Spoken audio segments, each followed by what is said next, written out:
guys had in your younger safeties coming up? Yeah, a lot, both of those. I think, Jeremiah gives you a veteran, and he could communicate like he's a safety because he's got so much experience. So anything that happens out there on the edges, communication-wise, on his half of the field, he's done a great job for us. And really, then the young guys have they were competing and still are competing. And we moved JMO over the field last week because Tay had a great week, and so we were able to get those guys in the game, and they've just done a good job. A lot of growth there yet to go for sure. They're young, but they really work hard at the game.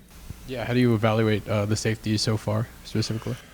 I think they've done a good job. I don't, they're not where they want to be, and it's not where we have to be to go where we want to go. But we're in game 3, and those guys haven't played a ton of football, so I think they're doing great.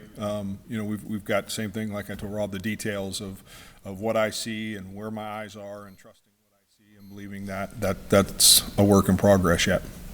When it comes to surrendering scores after you guys score, is there something specific about that scenario that's happening, or is it random? It's a great question. We're searching it out. We're working really hard at it.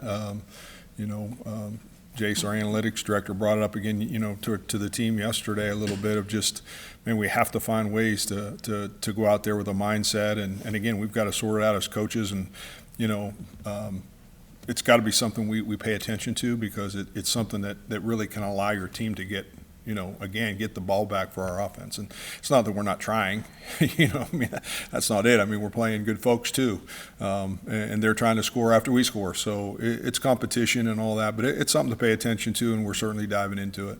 For McDonough, the offense had it last year with Jalen Travis. Is there anything specific about bringing in an Ivy League player in terms of what their plan is? And obviously doesn't get here in the spring, has to wait. Yeah, I was mentioning to somebody this morning, I think two things. One, obviously the learning curve, very sharp, very intelligent, comes in, can learn the defense, can learn the offense, can process it, has a plan on how to handle a day and all those things, very professional that way.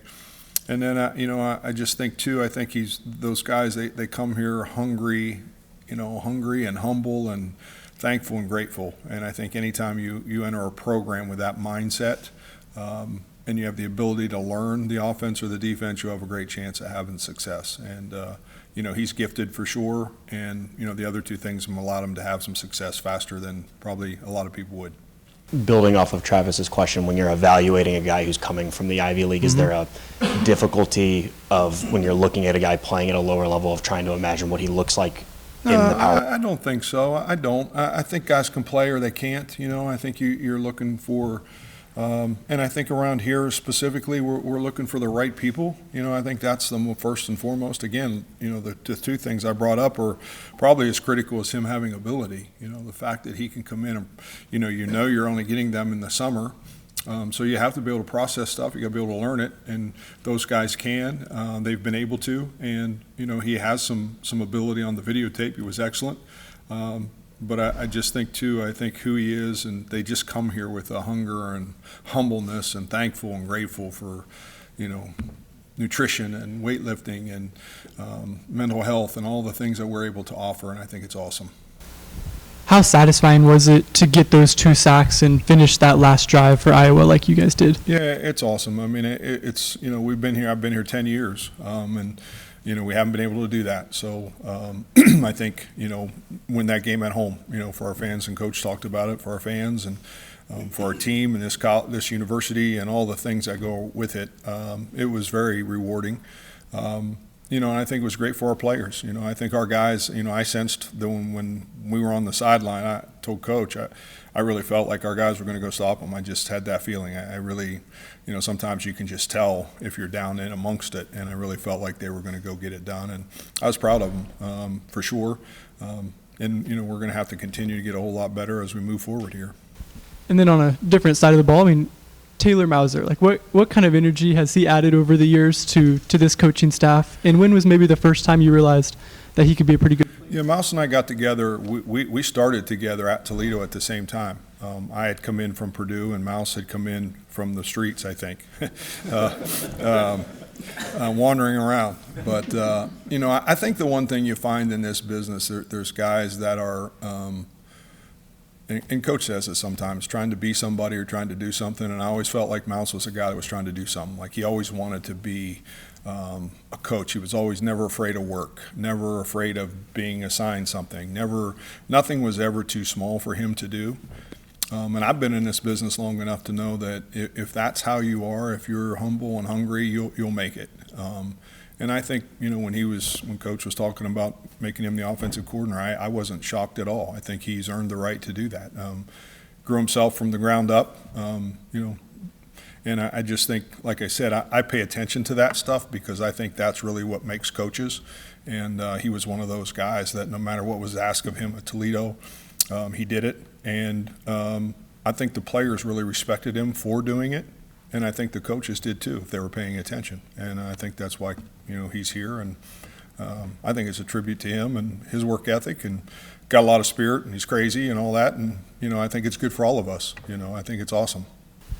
Marcus Neal avoided a red shirt last season as a true freshman for you guys. Can you comment on what his growth is from a late addition in that recruiting class, 2024 class, to now starting for you guys as a true sophomore and playing really good football? Yeah, Marcus was interesting. Excuse me.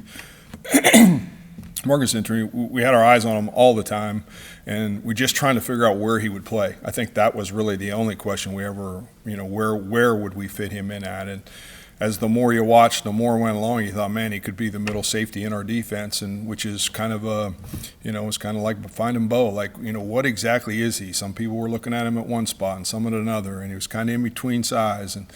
But you just saw this love and passion for football, and man, he was aggressive and fast and could tackle and tough. And you can always find spots for those guys, and then that's when we kind of got him into the middle safety part. And, man, he's done a great job there. Still learning, but done a great job. Coach, you get this road trip on Saturday, running quarterback. It's going to be like 100 degrees. What kind of a challenge does Arkansas State present? Yeah, it's a real challenge, Chris. I think anytime, but it's a great challenge for us now because I think it's what we're going to get into here as we work down through this whole process. So I think it's a great challenge for our guys. I think very talented guys, the speed of the game on turf, all the things. We have not played that yet. So that becomes a sense of urgency for our team. Defensively, we're going to have to play multiple people. So, if you're on the bus or on the plane, you're going to play, and you better get ready to play, and you're going to have to handle the moments. And I think it's a great challenge for our guys. I'm excited about it because we have not seen it yet. And I think it'll be, I think they do a great job of it. I think they go really fast, and they've got really talented people, and it'll be awesome for us to have to go compete and figure out if we got a handle on it. One more follow-up on Marcus Neal. I think back in his high school career, he had played mainly like wide receiver, correct? Right. Now, what does he maybe take from playing on that offensive side of the ball, and then you see more defense his senior year? How's that kind of carried over? Yeah, I think you have to. Those guys, I think they have to want to. To move to the other side of the ball. It's been like some of the guys that have come here as wideouts and moved over. But I think, for him, he was just a guy that loved, and we told him early on what we were looking at him as, and looking at him as our defensive player. And, I think he just has the want to be great at whatever he would be asked to do. He has a tremendous spirit about himself, the way he practices, the way he walks in the hallways.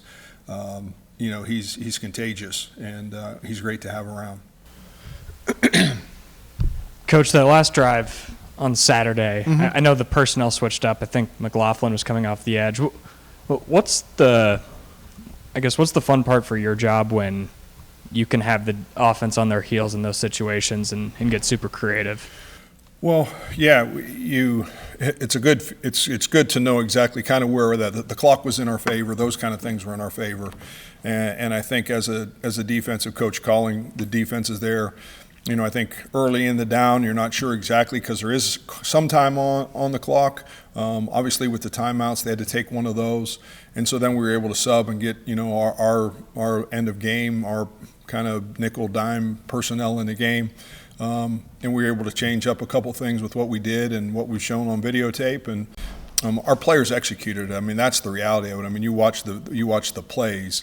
There's really nobody open. The guys are rushing the passer. Our spy Caleb Bacon was doing a great job. And it was kind of it was really great for me to see because it's what I tell the kids all the time. if something good happens, you're just one piece of something good happening. And I think that was a great example of it. Darn. I don't know if you watched the game copy of the broadcast, but No. Gus Johnson told a couple stories about Coach Campbell and Taylor Mauser, and Coach Campbell giving Mauser his debit card back at Toledo to pay for a date with his girlfriend. Okay. Mauser breaking up with his girlfriend because he Okay. was so committed to working for Coach Campbell here. Okay. What do you remember about those moments, and I guess how do you see that come through? I was unaware of that moment. I don't think I ever got a credit card, but I guess I was married, so I didn't need it. But like I said, I just think when he got there again, we kind of got to Toledo at the same time. I had been there once before, but as I said earlier, I just think when you look at young people that come in, you're always trying to, and I don't care what, probably in your business, how can you add value to the group that you're working with or for? And I think Mouse tried to add value every day, whether it was with a player or whether it was going to get something or do something or cut up videotape or meet with kids off the field,